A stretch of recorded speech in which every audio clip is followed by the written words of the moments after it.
कल हम देख रहे थे निकट भविष्य में क्या होने जा रहा है, उसके विषय में हमने देखा था। सबसे पहले उसमें हमने देखा था प्रभु यीशु मसीह का बादलों पर गुप्त रीति से आगमन होगा और पूरी धरती पर से कलीसिया गुप्त रीति से उठाई जाएगी। दुनिया को इस विषय में मालूम नहीं होगा। हाँ, जब चले जाएंगे तब दुनिया को मालूम होगा, परंतु उसी समय दूसरी घटना तुरंत क्या होगी। 3 घटनाओं के बारे में मैंने बताया था। उसी समय दूसरी घटना ये होगी कि रूस अपने सहयोगी देशों के साथ इजराइल देश के ऊपर क्या करेगा, हमला करेगा। उस समय धरती पर ये बहुत बड़ी न्यूज हो जाएगी, इसलिए सीधा प्रसारण चलेगा उस समय, क्योंकि उस समय रूस को परमेश्वर बहुत ही बुरी तरीके से क्या करेगा, उसकी पूरी सेना का नाश करेगा। इजराइल को अद्भुत रीति से परमेश्वर बचाएगा, वो हमने कल देखा था। और उसके साथ साथ तीसरी घटना ये घटने जा रही है कि एक एंटी क्राइस्ट खड़ा हो जाएगा। उसी समय एक विश्व नेता खड़ा हो जाएगा और वो शांति शांति बोलकर पूरी दुनिया पर क्या करेगा, नियंत्रण करेगा। पूरी दुनिया उसे क्या करेगी, अपना परमेश्वर कर कर, अपना मसीहा कर कर और एक अपना नेता कर कर, अपना प्रभु कर कर मानेगी। और हमने देखा था कि वो बहुत चमत्कार करेगा। कैसे करेगा? शैतान उसके ऊपर पूरा समाएगा। जब कलीसिया उठाई जाएगी, शैतान गिराया जाएगा और शैतान उसके अंदर समाएगा और वो मूर्ति में भी जान डालेगा और पशु की मूर्त बोलने लगेगी और दुनिया को बहुत क्या करेगा, धोखे से और चतुराई से अपने वश में कर लेगा। और पूरा इजराइल देश भी उसको अपना मसीहा स्वीकार करेगा। वो कैसे करेगा? क्योंकि जहाँ इजराइल का इस समय मंदिर बनना है, वहाँ डोम ऑफ द रॉक है, ये मुसलमानों का एक धार्मिक स्थल है। और उस समय भूकंप भी होगा और वो गिर जाएगा। और उस समय यहूदी जो इस समय मंदिर की पूरी तैयारी से बैठे हुए हैं, यहूदियों के पास एक ही दुख का विषय है कि उनके पास उनका मंदिर नहीं है, उजाड़ पड़ा हुआ है। उधर मस्जिद बनी हुई है, डोम ऑफ द रॉक, और एक ईसाइयों की क्या बनी हुई है उधर। ऐसे कर कर वहाँ 3 वो धार्मिक केंद्र बने हुए हैं। इजरायलियों ने भी अपना कुछ थोड़ा बहुत वहाँ बना रखा, मंदिर नहीं है पर अभी दीवार खड़ी है खाली। इजरायली ऐसा कुछ नहीं बनाएंगे, परंतु वो मंदिर ही बनाएंगे। तो वो मस्जिद गिरेगी और इजरायलियों के लिए मंदिर का रास्ता साफ होगा। और वो जो विश्व विरोधी, मसीह विरोधी विश्व नेता खड़ा होगा, उसको क्यों स्वीकार करेगा इजराइल भी? क्योंकि वो इजराइल के पक्ष की बात करेगा कि तुम अपना मंदिर बनाओ। और वो उस झूठे मसीह को क्या करेंगे, अपना मसीहा स्वीकार करेंगे। मैंने बताया था यूहन्ना 5 का उसमें पढ़ा था हमने कल भी, 43 में यीशु ने कहा कि मैं पिता के नाम से आया हूँ, इजरायलियों को बोल रहा है, और तुम मुझे स्वीकार नहीं करते, परंतु एक अपने नाम से आएगा और तुम उसे स्वीकार करोगे। अपना मसीहा, अपना राजा, अपना प्रभु तुम उसे स्वीकार करोगे। तो प्रभु यीशु मसीह ने पहले से ही इन सारी बातों की क्या दे रखी है, चेतावनी दे रखी है इन सारे विषयों के बारे में।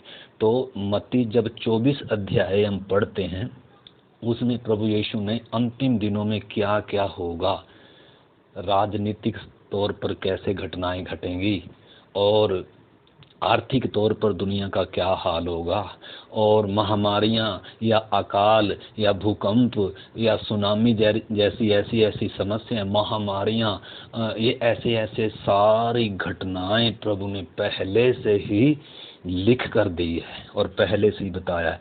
और प्रभु ने बताया जैसे नूह के दिन थे, नूह के दिनों में कैसे था, दुनिया में पाप और बुराई बढ़ी हुई थी।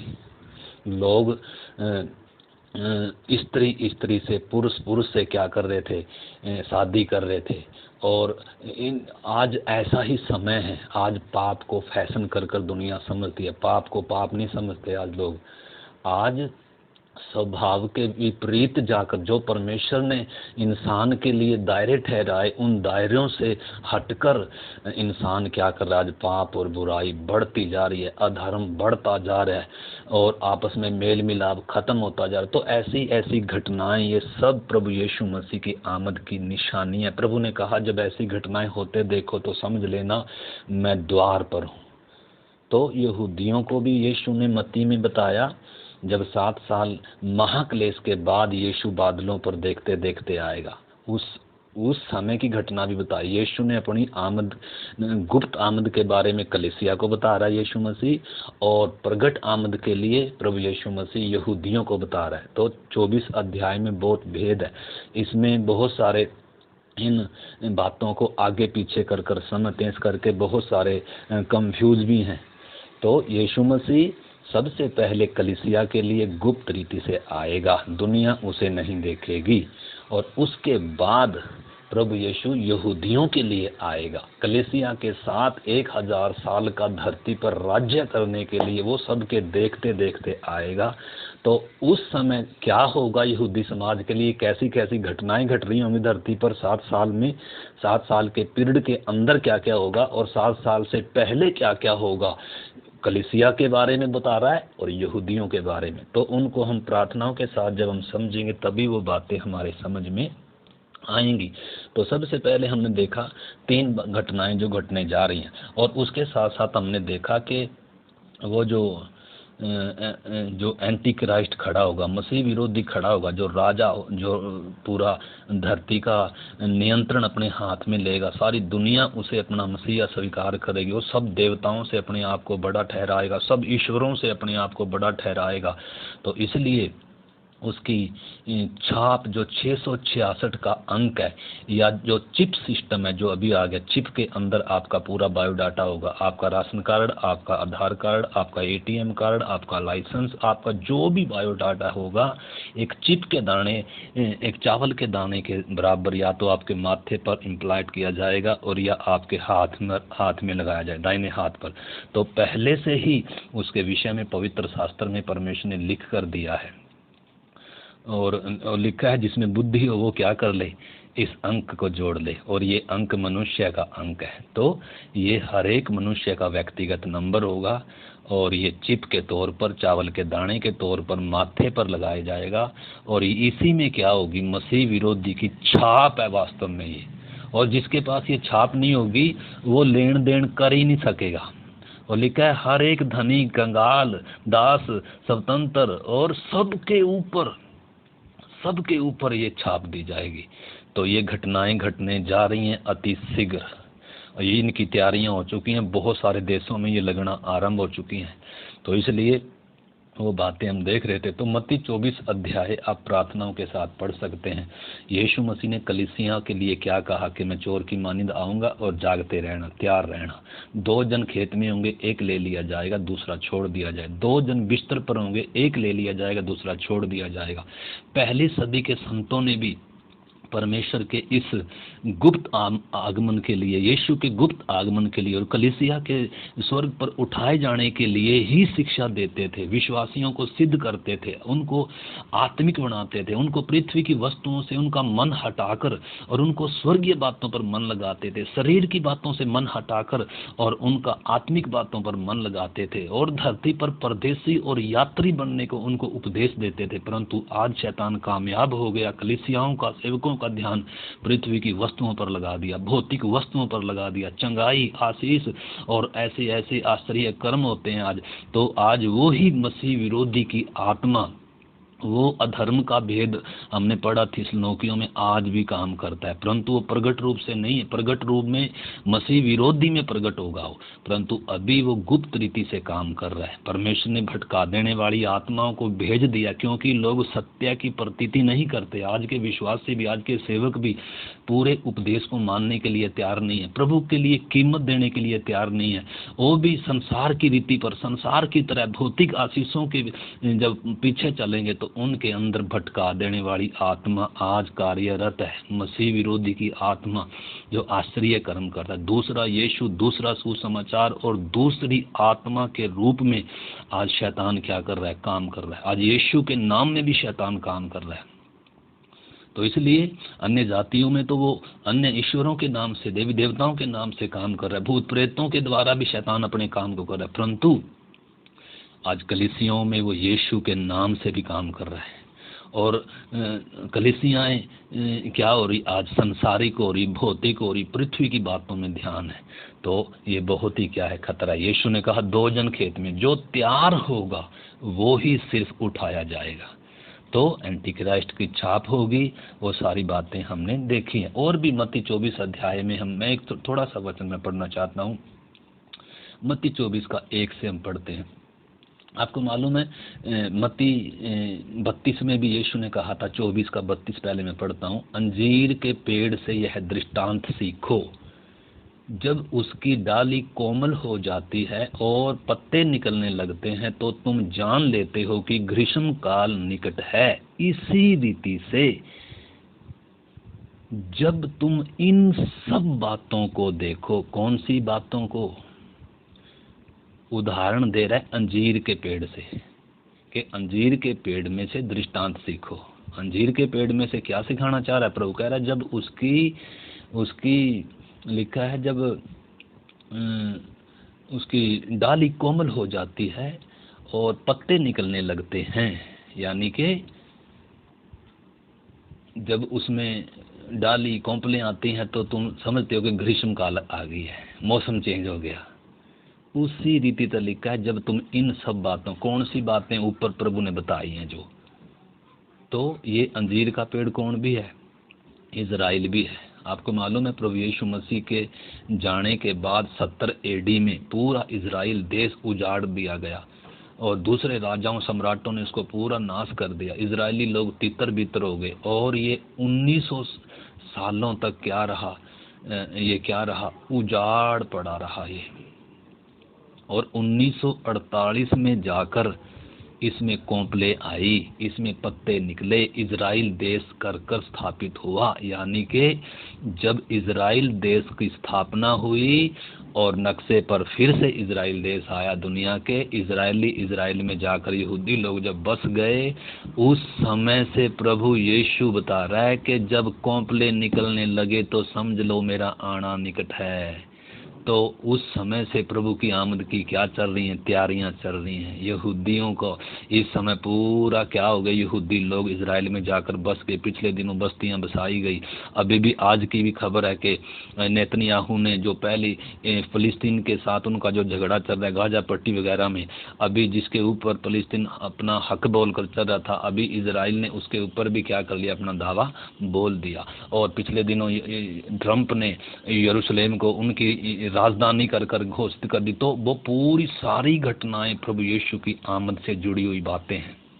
इज़राइल तो हम कल देख रहे थे रसिया को कैसे परमेश्वर उसको आंकड़े डालकर कैसे उसको लेकर आ रहा है हमले के लिए, और फिर उसको क्या करेगा, इज़राइल को अद्भुत रीति से परमेश्वर बचाएगा और परमेश्वर की योजना परमेश्वर पूरी करेगा और पूरी धरती के लोगों को प्रमाणित करेगा कि इज़राइल का परमेश्वर ही जीवता और सच्चा परमेश्वर है। परंतु तो भी एंटी क्राइस्ट का 7 साल के राज्य में लोग सच्चे परमेश्वर की ओर नहीं फिरेंगे, क्योंकि धरती पर अनुग्रह का युग खत्म हो जाएगा, पवित्र आत्मा चला जाएगा और इंसान जितना भी धरती पर महाक्लेश से गुजर रहा है, इंसान पीड़ाओं को सह रहा है, परंतु मन नहीं फिरा रहा, सच्चे परमेश्वर की ओर मुड़ नहीं रहा, बल्कि उल्टा निंदा करेंगे इंसान परमेश्वर की। तो ऐसा बुरा समय आने जा रहा है। तो इसीलिए कलीसिया को प्रभु ने जागृत होने के लिए क्या कहा, लिखा है जब ये सब बातें तुम देखो तो समझ लो कि मेरा आना निकट है, वरन मैं द्वार पर खड़ा हुआ हूँ। तो लिखा है मैं तुमसे सच कहता हूँ जब तक ये बातें पूरी न हो लें तब तक इस पीढ़ी का अंत न होगा। कौन सी पीढ़ी का? जब से इज़राइल 1948 से स्थापित हुआ, उस पीढ़ी उस साल से जन्मे हुए बच्चों का अंत नहीं हो। इस पीढ़ी के अंत होने से पहले प्रभु यीशु बादलों पर आ जाएगा। और इन घटनाओं को आज 72 साल हो चुके हैं। आज इंसान कितने साल जीता है? यही 60, 70, 75 साल जीता है। तो इस पीढ़ी के अंत होने से पहले प्रभु यीशु मसीह बादलों पर आने वाला है। तो यही है मसीही लोगों को जो प्रभु ने आशा दी। इसलिए प्रभु ने कहा मैं तुम्हारे लिए घर तैयार करने जा रहा हूँ। अति शीघ्र आकर तुम्हें लेकर जाऊंगा। इसलिए पहली सदी के संत लोगों को आत्मिक बनाते थे, परंतु आज बिल्कुल विपरीत है मसीह जगत। आज संसार की भौतिक वस्तुओं पर इंसानों मसीहों का ध्यान है। तो परंतु प्रभु ने ये लॉकडाउन, ये वायरस दिया और ये चेतावनियां हैं मसीहों के लिए भी, ताकि वो धरती की वस्तुओं से मन हटाएं, अपने प्रभु के लिए जागृत और तैयार और शुद्ध हो जाएं। तो इसलिए हम देखेंगे और बहुत सारी बातें हैं।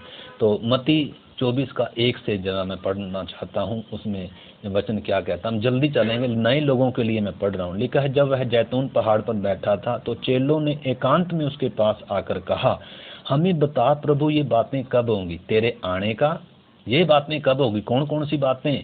यीशु ने ऊपर बताया था कि पत्थर पर पत्थर भी ना छूटेगा जो ढाया न जाए। इजरायलियों का बड़ा मंदिर था आलीशान, वो सब 70 एडी में सब नाश हो गया। उसके विषय में पूछ रहे चले ये कब होगा, तो ये 70 एडी में हुआ था। यीशु के 35 साल जाने के बाद ये घटनाएं घटी थी। और उसके बाद इजराइल पूरा क्या हो गया था, उजाड़ हो गया था। इजराइल देश कर कर खत्म हो गया था। यहूदी पूरी जाति पृथ्वी पर में फैल गए थे। उस समय प्रभु ने ये सारी बातें बताकर अंजीर के पेड़ का उदाहरण दिया था कि जब तुम अंजीर के पेड़ में कोमलते निकलते देखो, या इजराइल की स्थापना जब होते देखो, समझ लो मेरा आना निकट है। तो इधर प्रभु चेले वो बातें पूछ रहे थे, तो प्रभु यीशु उधर यहूदियों को भी वहाँ ये अपनी आमद के बारे में बता रहा है और कलीसिया के विषय में भी बता रहा है। यीशु अपनी दोनों आगमन के बारे में, गुप्त आगमन और प्रगट आमद के बारे में इधर बता रहा है। इधर कंफ्यूज नहीं होना, हमने प्रार्थनाओं के साथ इन वचनों को हमने समझना होगा। तो इधर लिखा है कि यीशु ने उनको उत्तर दिया, सावधान रहो, कोई तुम्हें भरमाने न पाए। आजकल शैतान बहुत अलग अलग तरीके से क्या कर रहा है, कलीसियाओं को भी भरमा रहा है।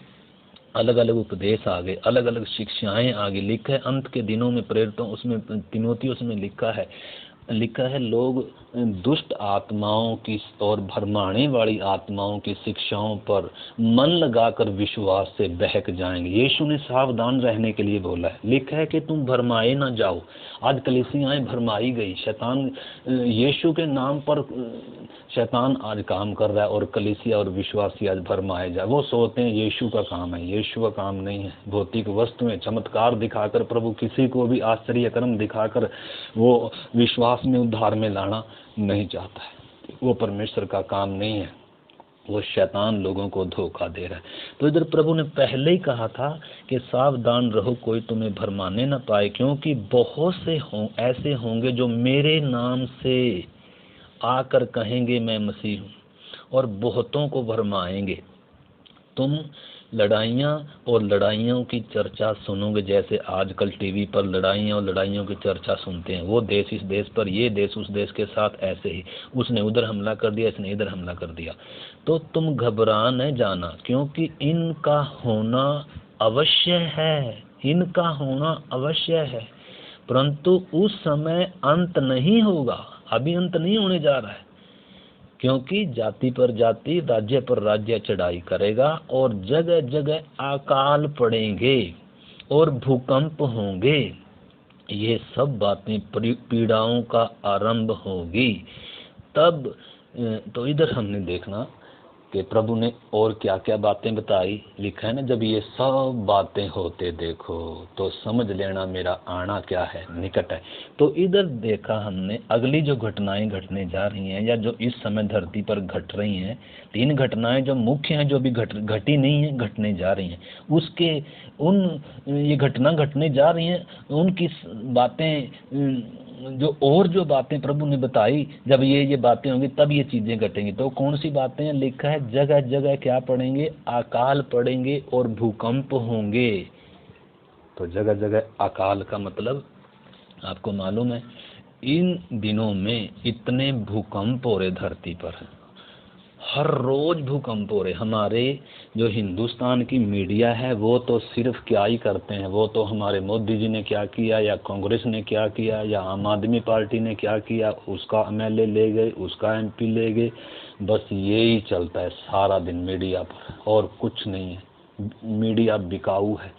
देश दुनिया में क्या क्या घटना घट रही है, विश्व स्तर पर क्या क्या घटनाएं घट रही हैं, कितने अकाल पड़ रहे, कितनी महामारियां जगह जगह, और कितने बाढ़, कितनी कितनी कितनी समस्याएं जगह जगह है। हमारे हिंदुस्तान भी पिछले दिनों कितनी बिजली गिरी, कितने लोग मर गए बिहार में और इधर। तो ऐसी ऐसी घटनाएं लगातार बढ़ती जा रही। यीशु ने कहा था कि क्या होंगे, लिखा है जगह जगह अकाल पड़ेंगे और क्या होंगे, और भूकंप होंगे। हम पुराने नियम में हागे नबी की किताब में से एक वचन पढ़ेंगे। हागे नबी, उसमें से हम एक वचन पढ़ेंगे।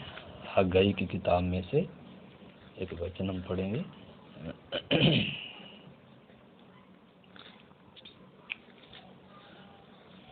उसका 2 अध्याय 6 वचन पढ़ेंगे।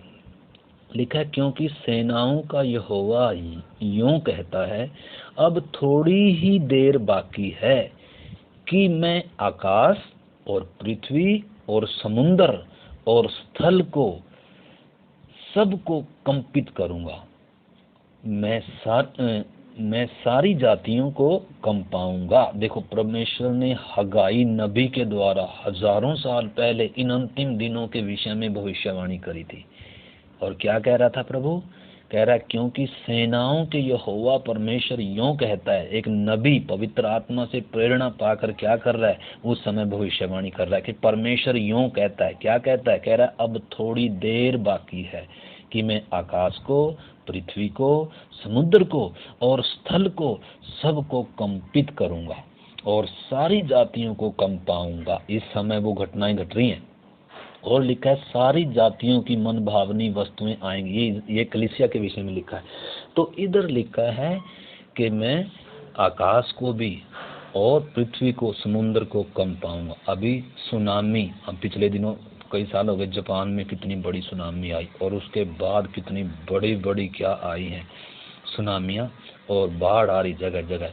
तो ये सब अंतिम दिनों की निशानियां हैं, यीशु मसीह की आमद की निशानियां हैं। ये धरती पर बहुत बड़ी घटनाएं घटने जा रही हैं।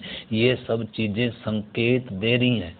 प्रभु ने पहले ही कहा था, अभी अंत नहीं है, परंतु ये सब क्या है? पीड़ाओं का आरंभ है। कलीसिया उठाए जाने के बाद 7 साल धरती पर बहुत बड़ी बड़ी विपत्तियां आएंगी, महामारियां आएंगी, भूकंप की तीव्रता बढ़ेगी, अकाल। अभी टिड्डियों का दल हमारे भारत में नहीं, जगह जगह कई देशों में टिड्डियों ने क्या कर दिया?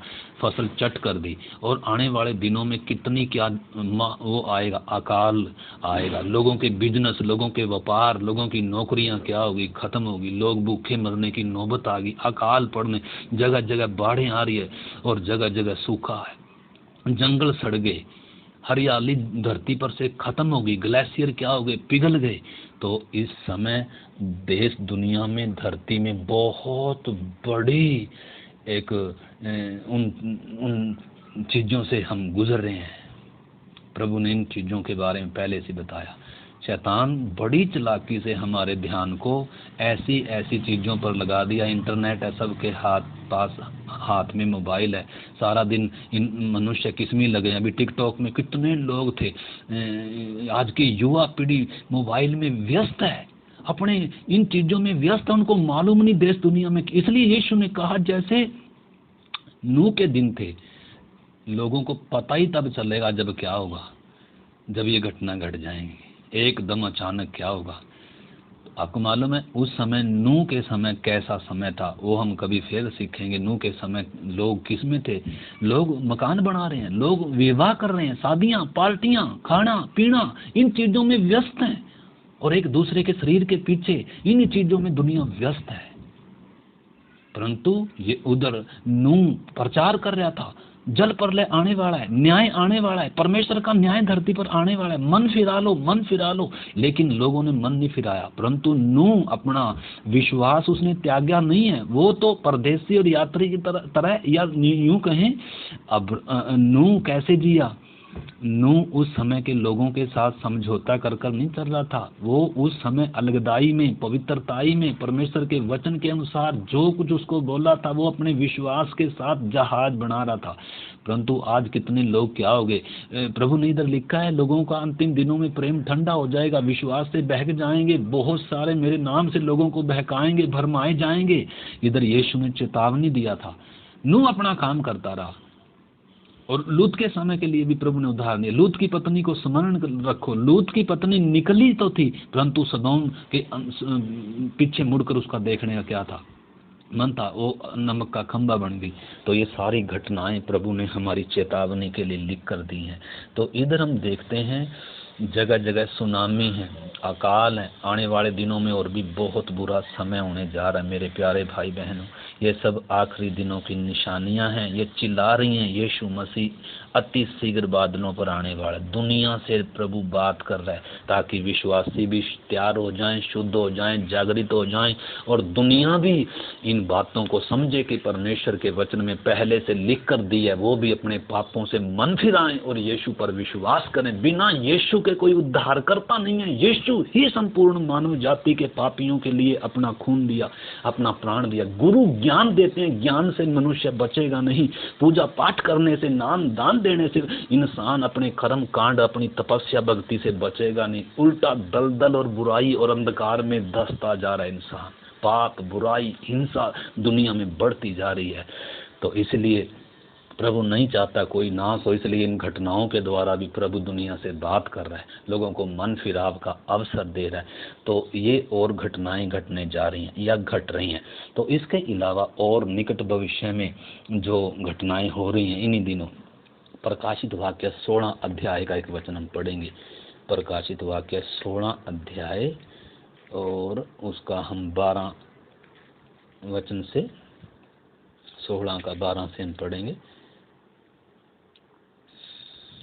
16 का 12, सॉरी 16 का हम 8 से पढ़ेंगे। 16 अध्याय में पूरी पृथ्वी पर ये परमेश्वर के प्रकोप के 7 कटोरे उंडेले जा रहे हैं, धरती पर उंडेले जा रहे हैं। इधर सूरज पर भी एक कटोरा उंडेला जा रहा है। मतलब बहुत प्राकृतिक तौर पर बहुत क्या आने जा रही हैं, विपत्तियां आने जा रही हैं। तो इधर 8 वचन में लिखा है, चौथे स्वर्गदूत ने अपना कटोरा स्वर्ग पर उंडेल दिया और उसे मनुष्यों को आग से झुलसा देने का अधिकार दिया गया। देखो, सूरज आग से मनुष्यों को झुलसा। अभी गर्मी बहुत बढ़ने जा रही है। अभी आपको मालूम है पिछले दिनों ऑस्ट्रेलिया में, पिछले दिनों अमेज़न के जंगल, पृथ्वी का जो फेफड़ा कहा जाता है जंगल, हरा भरा इलाका जलकर भस्म हो गया। पृथ्वी के का सांस लेना मुश्किल हो रहा है। तापमान बढ़ता जा रहा है। आपको मालूम है अभी इधर पहले, अब ये वचन, हम इस वचन को समझे फिर हम देखेंगे। लिखा है मनुष्यों को आग से झुलसा देने का अधिकार दिया गया। मनुष्य बड़ी तपत से झुलस गए और परमेश्वर के नाम की, जिसे इन विपत्तियों पर अधिकार है, निंदा की, पर उसकी महिमा करने के लिए मन नहीं फिराया। उसकी महिमा करने के लिए फिर भी लोग मन नहीं फिरा रहे। फिर भी लोग क्या कर रहे हैं, परमेश्वर की निंदा ही कर रहे हैं। अपनी बुराई में इंसान लगा हुआ है। तो ये घटनाएं परमेश्वर ने पहले से ही लिख कर दी है। धरती पर प्रकोप के कटोरे उंडेले जा रहे हैं, सूरज की तपन बढ़ेगी। अभी हम देख सकते हैं ग्लोबल वार्मिंग। ग्लोबल वार्मिंग क्या है, या वैश्विक तापमान बढ़ने का मतलब क्या है। पृथ्वी लगातार गर्म होती जा रही है। पूरे देश, पूरे वैज्ञानिक बड़े बड़े क्या है, चिंतित हैं, आगे देश कैसे चलेगा, आगे दुनिया कैसे चलेगी। तापमान बढ़ता जा रहा है, ग्लेशियर पिघलते जा रहे हैं, धरती पर जीवन खत्म होता जा रहा है। तो इसलिए अभी अगला हम देखेंगे मनुष्य क्या कर रहा है, आकाश में स्पेस सेंटर बना लिए। अब दूसरे ग्रहों पर जाने के लिए इंसान क्या कर रहा है, अभी से अपनी ज़मीन अपने फ्लैट क्या कर रहा है, बुक कर रहा है। पृथ्वी के नीचे इंसान क्या कर रहा है अपने लिए, वो सारी परमेश्वर के वचन में पहले से लिख कर दिया है। तो इधर वैज्ञानिक लोग आज मान रहे हैं कि धरती गर्म होती जा रही है और आने वाले दिन बहुत बुरे होंगे, सूखा बढ़ेगा, बाढ़ आएगी और ये महामारियां भी धरती पर बढ़ेंगी और मौसम का मिजाज बहुत ही बदल जाएगा। ये तो हमारे ये इंडिया के जो ये मीडिया है ये ही नहीं बताती, ये सिर्फ मोदी और ये कांग्रेस की गाते रहते हैं, परंतु देश दुनिया में बहुत कुछ हो रहा है। शैतान नहीं चाहता कि ये बातें मालूम हो, इसलिए हमें खबर सुननी चाहिए विश्व स्तर पर देश दुनिया में इस समय क्या हो रहा है। ये सब प्रभु की आमद से जुड़ी हुई बातें हैं, कलीसिया के उठाए जाने से जुड़ी हुई बातें हैं। तो इसलिए घने जंगल बड़े बड़े क्या हो गए, जड़ कर राख हो गए, और बाढ़ें, समस्याएं, ये टिड्डियां दल और ये बहुत बड़ी बड़ी विपत्तियां धरती पर आने के संकेत हैं, ये आ रही हैं। ये पहले से ही परमेश्वर के वचन में लिख कर दिया। यीशु ने कहा, जब तुम अनुमान लगा लेते हो गर्मी आई कि अभी मौसम चेंज होगा, अभी लू चलेगी, अभी दक्षिणी हवा चलेगी, अभी पूर्वी हवा चलेगी, अभी बारिश आएगी, अभी तो ऐसे तुम जब मौसम का रंग रूप देखकर आसमान का और ये समझ लेते हो कि ये बातें होने वाली हैं, तो क्या तुम इतने निर्बुद्धि हो कि ये जब बातें इतनी बड़ी बड़ी धरती पर ये बातें घट रही हैं, तो ये बातें किस चीज़ को संकेत कर रही हैं? प्रभु की आमद के बारे में, आने वाले कुछ बड़ा होने जा रहा है उसका संकेत कर रही हैं ये बातें। तो इसलिए हमें जागृत रहना। तो आगे हम देखते हैं अगली और घटना, तीसरी लिखा है हागे में हमने पढ़ लिया, ओबद्याय, ओबद्याय पुराने नियम की किताब है ये भी, ओबद्याय, ओबद्याय की किताब, और उसका हम पढ़ेंगे ओबद्याय की किताब में से हम पढ़ेंगे 1 अध्याय का 4 वचन। लिखा है, परंतु चाहे तू उकाब के समान ऊंचा उड़ता हो, वर्ण तारागणों के बीच अपना घोंसला बनाए हो, तो भी मैं तुझे वहां से नीचे गिराऊंगा, यहोवा की यही वाणी है। तो इधर समझना, इधर परमेश्वर की आत्मा के द्वारा परमेश्वर पहले से ही बताया, मनुष्य को चेतावनी दे रहा है, कह रहा है परंतु चाहे तू उकाब के समान ऊंचा उड़ता हो, वर्ण तारागण के बीच में अपना घोंसला बनाए, तो भी मैं तुझे वहां से नीचे गिराऊंगा। तारागणों के बीच में घोंसले का मतलब है इंसान अभी क्या बना रहा है, स्पेस सेंटर बना रहा है, अंतरराष्ट्रीय अंतरिक्ष स्टेशन। पूरी दुनिया ने मिलकर क्या बनाया, एक स्पेस सेंटर बनाया है, और जहाँ से देश दुनिया का क्या चल रहा है उनको खबरबाड़ी, वो मौसम का हाल और ये सब देखते हैं। और उसके अलावा अब मनुष्य जब इस धरती पर भूकंप हो रहा और आग और ऐसी ऐसी घटनाएं जो भी हमने देखी हैं, तापमान बढ़ता जा रहा है, इसलिए अब मनुष्य, अब वैज्ञानिक लोग जब चिल्ला रहे हैं कि धरती पर जीवन खत्म हो रहा है, तो इस समय लोग क्या कर रहे हैं, दूसरे ग्रहों पर कई देशों में जाकर देखो, नासा की उनकी खबर सुने हम, तो बाहर के ऊपर आकाश में इंसान क्या कर रहा है, अपने घोंसले बनाने के लिए क्या कर रहा है, तैयारियां कर रहा है। अभी पिछले दिनों ये जो सुशांत की उसने आत्महत्या की, उसके विषय में भी लिखा, सुनने में आया था कि उसने भी ऊपर दूसरे ग्रह पर क्या कर रखा अपनी बुकिंग। तो बहुत बड़ी तेजी से क्या कर रहे हैं बड़े बड़े उद्योगपति, जब धरती पर इतना बड़ा समस्या आ रही है, तो उस समय दूसरे ग्रहों पर जाने की क्या कर रहे हैं, घोंसला बनाने की क्या कर रहे हैं, बहुत तेजी से काम चला हुआ है उधर। हमें मालूम नहीं है, हमें तो सिर्फ ये मोदी की और ये दुनिया की घटनाएं ये मालूम है, कोरोना वगैरह की, परंतु इसके अलावा बहुत कुछ हो रहा है देश दुनिया में। ग्रहों पर इंसान पहुंच गया, उधर अपनी मकान बनाने के लिए, उधर अपने घोंसले बनाने के लिए जोरों से क्या चल रहा है, काम चल रहा है। इस समय स्पेस में सेंटर में काम चल रहा है बहुत भारी उससे। तो ये पहले से ही परमेश्वर ने लिख कर दिया था कि चाहे तू आकाश में तारा गणों पर अपना घोंसला बनाए तो भी मैं तुझे वहाँ से क्या करूँगा। परमेश्वर से तो इंसान छिप नहीं सकता, भाग नहीं सकता। परमेश्वर से इंसान बड़ा नहीं बन सकता। ये चाहे कहीं भी छिप जाए, ज़मीन के नीचे छिप जाए। अभी कई दिनों एक खबर आया था, रूस ने या कौन से देश, रूस ने मेरे ख्याल में ऐसी तकनीक विकसित कर ली कि कई सालों तक समुद्र के नीचे इंसान रह सकते हैं। ऐसी तकनीक विकसित कर ली है, समुद्र के नीचे पानी के अंदर आराम से जैसे हम पृथ्वी पर रहते हैं ऐसे रह सकते हैं। ऐसी तकनीक विकसित कर ली।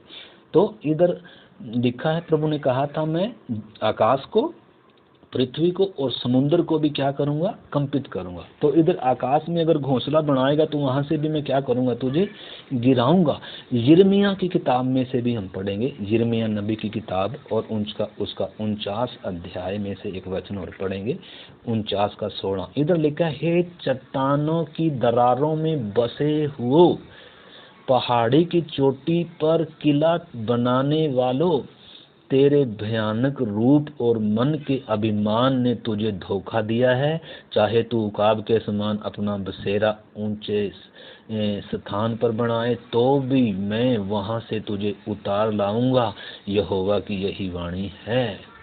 तो इधर लिखा है, इंसान अभी बहुत सारे भूकंप आ रहे हैं, तो अब चट्टानों की दरारों में भी क्या कर रहे हैं, बंकर बना रहे हैं लोग, उधर छिपने के लिए बंकर बन रहे हैं, ताकि बाहर पृथ्वी पर जो विपत्ति या महामारी या लड़ाइयाँ या तापमान या जो भूकंप आ रहे हैं, इससे बचा जा सके। बहुत बड़े पैमाने पर जमीन के नीचे बंकर बन रहे हैं, समुद्र के अंदर क्या हो रहे हैं, ऐसे ऐसे बंकर, ऐसी ऐसी वो चीज़ें हो रही हैं, ताकि मनुष्य क्या कर सके, आने वाली विपत्तियों से, मौत से बच सके। परंतु परमेश्वर का वचन क्या कहता है, चाहे इंसान कहीं भी छुप जाए, आकाश में चला जाए, पृथ्वी के चट्टानों में चाहे छिप जाए, चाहे समुद्र के नीचे भी हो, परमेश्वर का वचन क्या कहता है। एक वचन और इसके साथ हम पढ़ेंगे आमोस नबी की किताब में से, आमोस नबी की किताब में से 9 अध्याय का 2-3 वचन और पढ़ेंगे। इसमें लिखा है,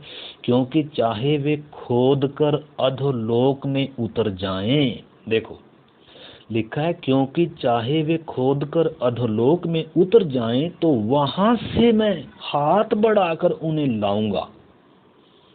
परमेश्वर से कोई बच सकता है? परमेश्वर से कोई छिप सकता है? परमेश्वर ऐसा है कि उसका हाथ नहीं कहीं पहुंच सकता? परमेश्वर के हाथ से कोई बच नहीं सकता है। इंसान से छिप सकता है, देश से छिप सकता है, परंतु परमेश्वर से कोई छिप नहीं सकता है। परमेश्वर कौन है करके परमेश्वर, इंसान आज परमेश्वर को जानते नहीं है, इसलिए परमेश्वर के विरोध में आज इंसान तुला हुआ है, परमेश्वर के विरोध करने में तुला हुआ है। तो इधर परमेश्वर क्या कह रहा है, चाहे तू खोद कर अधोलोक में उतर जाए, चाहे कितने भी जमीन के नीचे बंकर बना ले, समुद्र के नीचे बंकर बना ले, परमेश्वर क्या कहता है, मैं हाथ बढ़ाकर उन्हें लाऊंगा। चाहे वे आकाश पर चढ़ जाएं तो वहां से मैं उन्हें उतार लाऊंगा। चाहे वे करमेल पर छिप जाएं, पहाड़ पर छिप जाएं, परंतु वहां से मैं उन्हें ढूंढ ढूंढ कर पकड़ लूंगा। और चाहे वे समुंदर की थाह में मेरी दृष्टि की ओट हो। देखो मैंने बताया, अभी परसों की खबर है, रूस ने ऐसी तकनीक विकसित कर ली और ऐसी ऐसी पनडुब्बियां कई देशों ने बना ली कि जमीन इस समुद्र के अंदर सालों तक रह सकते हैं, ऐसे जैसे हम धरती पर रह रहे हैं, ऐसे बिना बाहर आए, ऐसा वातावरण और ऐसी तकनीक विकसित कर ली है। तो यहाँ परमेश्वर का वचन में पहले से लिखा है कि इंसान ऐसा ऐसा करेगा। ये बुढ़ी माँ की कहानी नहीं है, ये परमेश्वर का पवित्र वचन है। भविष्य में क्या क्या होगा वो पहले से लिख कर दिया। इंसान क्या क्या कर सकता है, इंसान क्या करेगा, वो सारा इसमें पहले से लिख कर दिया। और परमेश्वर क्या करेगा इंसान के साथ वो भी लिख कर दिया है। तो परमेश्वर क्या कह रहा है, लिखा है, चाहे वे समुंदर की थाह में मेरी दृष्टि की ओट में छिप जाएं तो वहां से भी मैं, लिखा है, वहां भी मैं सर्प को उन्हें डसने की आज्ञा दूंगा। तो ये परमेश्वर भविष्यवाणी कर रहा है मनुष्यों से। ये चेतावनी देती है परमेश्वर का पवित्र वचन बाइबल दुनिया को, मन फिराओ, लौट आओ, परमेश्वर पर विश्वास करो। परमेश्वर ने जगत से प्रेम किया, अपना इकलौता पुत्र दिया ताकि उस पर विश्वास करें लोग, ताकि नाश होने से बच जाएं। परंतु जब लोग इस सुसमाचार पर विश्वास नहीं करते, परमेश्वर के दिए हुए मार्ग पर, यीशु मसीह पर जब विश्वास नहीं करते, तो लोगों को नाश होने से कोई बचा नहीं सकता है। तो इधर हम देख सकते हैं आने वाले दिनों में ये सारी घटनाएं घटने जा रही हैं। ये सब घटनाएं, ये सब संकेत हैं। प्रभु ने कहा जब तुम इन सब बातों को होते हुए देखो तो समझ लो मेरा आना निकट है। तो ये सब प्रभु की आमद की निशानियां हैं। और इस समय प्रभु ने हमें चेतावनी दिया है कि सावधान रहो, भरमाए ना जाओ, जागृत रहो। तो इसलिए 16 अध्याय प्रकाशित वाक्य में हमने कल भी वो वचन पढ़ा था, 16 का 15 वचन लिखा है, देख मैं चोर के समान आता हूँ, धन्य वह है जो जागता रहता है। धन्य कौन है? जो जागता है। अगर हम जागृत नहीं हैं और प्यार भी नहीं है तो हम प्रभु के साथ नहीं जाएंगे। और प्रभु के अगर साथ नहीं गए, कलीसिया में अगर हम उठाए नहीं गए, तो उसके बाद तो धरती पर बहुत ही बुरा हाल होगा। ये कोरोना महामारी तो कुछ भी नहीं है। ऐसी विपत्तियां धरती पर हैं। परमेश्वर के इस 16 अध्याय प्रकाशित वाक्य में परमेश्वर के प्रकोप के कटोरे उंडेले जा रहे हैं। धरती पर बहुत बुरी तरीके से क्या होने जा रहा है, क्लेश, महामारियां और बहुत कुछ होने जा रहा है। तो इधर लिखा है, चोर के समान आता हूँ, धन्य वह है जो जागता रहता है और अपने वस्त्र की चौकसी करता है, अपने उद्धार की चौकसी करता है। हमारे उद्धार का वस्त्र सफेद रहना है, दाग नहीं लगना इसमें। लिखा है अपने वस्त्र की चौकसी करता है कि वह नंगा न फिरे और लोग उसके नंगेपन को ना देखें। तो इधर हम देख सकते हैं परमेश्वर के पवित्र वचन से, धन्य है वह जो जागृत रहता है और अपने वस्त्र की क्या करता है, चौकसी करता है। हमें प्रभु ने उद्धार का वस्त्र दिया है। हमें उद्धार के वस्त्र को मैला नहीं होने देना। हमें हर दिन क्या करना है, अपने उद्धार के वस्त्र को, अपने जीवन को हर दिन क्या करना है, शुद्ध करना है, पवित्र करना है। प्रभु ने और भी बहुत सारी बातें बताई हैं। कलीसिया प्रकाशित वाक्य शुरू के जो अध्याय हैं, 3 अध्याय में 7 कलीसियाओं को जो संदेश दिया प्रभु ने, तो उसमें बहुत सारी बातें हैं। उसमें 3 अध्याय का मैं एक वचन पढ़ना चाहता हूँ। 3 अध्याय प्रकाशित वाक्य, अभी हम प्रार्थना करने जा रहे हैं। तो इधर सरदीस की कलीसिया के दूत को संदेश लिखा है, जिसके पास परमेश्वर की 7 आत्माएं और 7 तारे हैं। वह यह कहता है कि मैं तेरे कामों को जानता हूँ। तू जीवित तो कहलाता है पर है मरा हुआ। आज के विश्वासी और सेवकों को प्रभु का वचन है। क्या कह रहा है? कह रहा है तू जीवित तो कहलाता है परंतु तू मरा हुआ है। लिखा है जागृत हो जा और उन वस्तुओं को जो बाकी रह गई हैं और जो मिटने को हैं उन्हें दृढ़ कर। मिटने को हैं यानी कि समय खत्म होने जा रहा है। अवसर को बहुमूल्य समझें, प्रार्थनाओं में समय बिताएं। लिखा है जो मिटने जा, ऐसा ना हो हमारा आत्मिक जीवन ही क्या हो, बिल्कुल ही डेड हो जाए। लिखा है मन फिरा, सचेत हो। और लिखा है जो कुछ मिटने को है उन्हें दृढ़ कर, क्योंकि मैंने तेरे किसी काम को अपने परमेश्वर के निकट पूरा नहीं पाया। मैंने तेरे किसी काम को परमेश्वर के निकट क्या नहीं पाया, पूरा नहीं पाया। इसलिए स्मरण कर कि तूने कैसी शिक्षा प्राप्त करी थी, उद्धार के दिन कैसी शिक्षा प्राप्त करी थी। हमने कैसी शिक्षा प्राप्त करी थी? क्या यीशु मसीह के पीछे भौतिक और शारीरिक बातों के लिए आए थे? हम यीशु पर क्यों विश्वास किए थे? यीशु के पीछे चलने का अर्थ क्या है? बपतिस्मा लेने का अर्थ क्या है? नया जन्म पाने का, जिलाए जाने का अर्थ क्या है? नया जीवन पाने का, मुक्ति पाने का अर्थ क्या है? तो इसलिए लिखा है, इसलिए स्मरण करके तूने कैसी शिक्षा प्राप्त करी थी कि और सुनी थी और उसमें बना रहे और मन फिरा। यदि तू जागृत न रहेगा, मैं चोर के समान आ जाऊंगा और तू कदापि न जान सकेगा कि मैं किस घड़ी तुझ पर आ पड़ूंगा।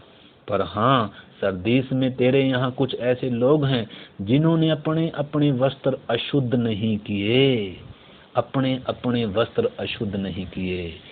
वे श्वेत वस्त्र पहने हुए मेरे साथ घूमेंगे, क्योंकि वो इस योग्य हैं। मेरे अजीजों, मेरे प्यारे भाई बहनों, जिन्होंने अभी तक यीशु पर विश्वास नहीं किया, यीशु को अपना जीवन नहीं दिया, उद्धार नहीं पाया, एक दिन भी ना बर्बाद करें, एक क्षण भी बर्बाद ना करें। आप उद्धार पाएं, मन फिराएं, बपतिस्मा लें और स्वर्गीय राज्य के भागी हो जाएं। और जिन्होंने बपतिस्मा लिया है, प्रभु को जीवन दिया, इन्हीं दिनों आप देखें आपने कौन सी शिक्षा प्राप्त करी है, इन्हीं दिनों आपने क्या सीखा है, ये बातें क्या संकेत कर रही हैं। इन्हीं दिनों जागृत होने का समय है, सचेत होने का समय है, शुद्ध होने का समय है, जाग उठने का समय है। वो घड़ी आ पहुंची है। प्रभु ने कहा, मैं चोर की मानिंद आऊंगा। अगर घर का स्वामी जानता होता कि चोर किस पहर आएगा, तो वो जागता रहता और अपने घर में सेंध लगने ना देता। तो चोर किस समय बताकर नहीं आएगा। 2 जन खेत में होंगे, 2 जन बिस्तर पर होंगे, वो ही ले लिया जाएगा जो तैयार होगा, जो जागृत होगा, जो शुद्ध होगा। अन्यथा आप और मैं अगर जागृत नहीं है, तैयार नहीं है, शुद्ध नहीं है, तो हम जाने वाले नहीं हैं। इसलिए इस वचन को सुनकर प्रार्थना करें, वचन पढ़ें और आइए हम मन फिराकर प्रभु यीशु मसीह को अपना जीवन दें। जिन्होंने अभी उद्धार नहीं पाया और जिन्होंने उद्धार पाया है, वो जागृत, शुद्ध और तैयार हो जाएं। अति शीघ्र प्रभु आने वाला, तुरही फूंकने वाली है। आइए हम प्रार्थना करें। प्यारे प्रभु, इस बहुमूल्य वचन संदेश के लिए धन्यवाद हो प्रभु। हम प्रत्येक के कानों में प्रभु तेरी आवाज़ पहुंचने पाए। प्रभु हमारे हृदयों में पवित्र आत्मा और तेरा वचन काम करे। हम सरगर्म हों, हम शुद्ध और तैयार और जागृत हों, और प्रभु हम तेरी आमद को प्रिय जाने और हमारा चाल चल तेरे योग्य हो। प्रभु हम प्रत्येक को इन दिनों जागृत करें इन बातों के प्रति, अपनी आमद के प्रति, हमारी तैयारी के प्रति, हमारे उद्धार के प्रति। प्रभु आपके हाथ में सौंपते हैं। सुनने वाले प्रत्येक से प्रभु आप बात करें और जीवनों में काम करें। तेरी इच्छा हमारी जिंदगियों में पूरी हो सके। पिता आपके हाथ में सौंपते हुए यीशु मसीह के नाम से प्रार्थना को मांगते हैं। हाँ।